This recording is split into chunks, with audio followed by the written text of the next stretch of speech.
Assalamualaikum warahmatullahi wabarakatuh. Selamat pagi teman-teman. Selamat datang di channel saya.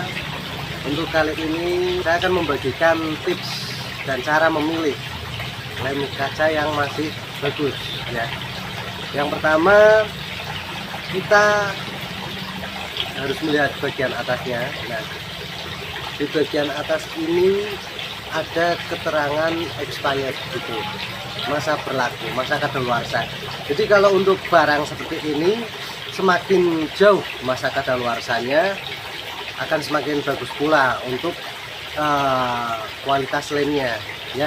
Dalam artian di dalamnya itu masih bagus, belum mengalami pengerasan.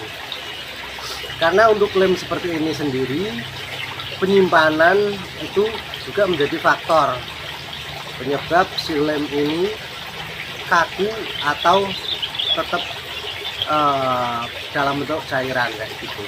Semakin lama akan semakin menurun kualitasnya, akan semakin mengeras. Lama kelamaan dia akan keras full, akan menjadi satu di sini. Itu ya. Nah, setelah kita melihat di sini caranya kayak gitu, kita udah lihat dia expirednya lama. Yang kedua, kita pencet di bagian sini, jadi dipencet seperti ini. Kita beri tekanan, semakin dia lunak, artinya semakin cair dia di dalamnya, belum mengalami pengerasan. Seperti ini. Nah, terus di bagian bawah, yang ketiga, kita bisa melihat. Nah, terkadang di sini, di bagian sini sudah mengalami kebocoran karena dia sistemnya akan didorong oleh alat penembak kayak tembakan ya. Itu yang buat proses buat akuarium dan lain-lain, itu dia bentuknya tembakan dan dia akan mendorong dari sini. Jadi di sini otomatis akan terdorong ke depan. Kalau di sini sudah mengalami pengerasan atau ada kebocoran, otomatis cairan atau zat yang di dalamnya akan semakin cepat mengeras pula kayak gitu. Jadi itu tips yang kedua. Nah, untuk tips yang ketiga, ketika membuat lubang di sini, usahakan secukupnya, jangan sampai terlalu lebar ya. Kenapa terlalu lebar? Karena kalau terlalu lebar itu juga lumayan mempercepat pengerasan di dalamnya. Jadi saya sendiri lebih suka dilapisi kapas. Setelah dilapisi kapas, ditutup lagi, saya pakai penutup ini. Nah, dan untuk penutupnya itu dia sudah ada lubangnya seperti ini. Jadi dia sudah nggak perlu dibuat lubang lagi. Jadi tinggal ketika sini disobek ya, atau lebih bagus lagi dibor di bagian sini. Nah, ini di sini lebih bagus lagi dibor karena dia akan membuat lubang yang cukup sehingga si lem itu juga keluarnya terarah, dan untuk tutup pengeringannya juga gampang. Nah, setelah sudah dilubangi, kita tinggal kasih tutup ini ya. Jadi sudah langsung dipakai tanpa harus memotong kembali bagian atasnya. Karena untuk penggunaan pembuatan akuarium sendiri kita lebih bagus lebih tipis tapi dia lebih kuat kayak gitu.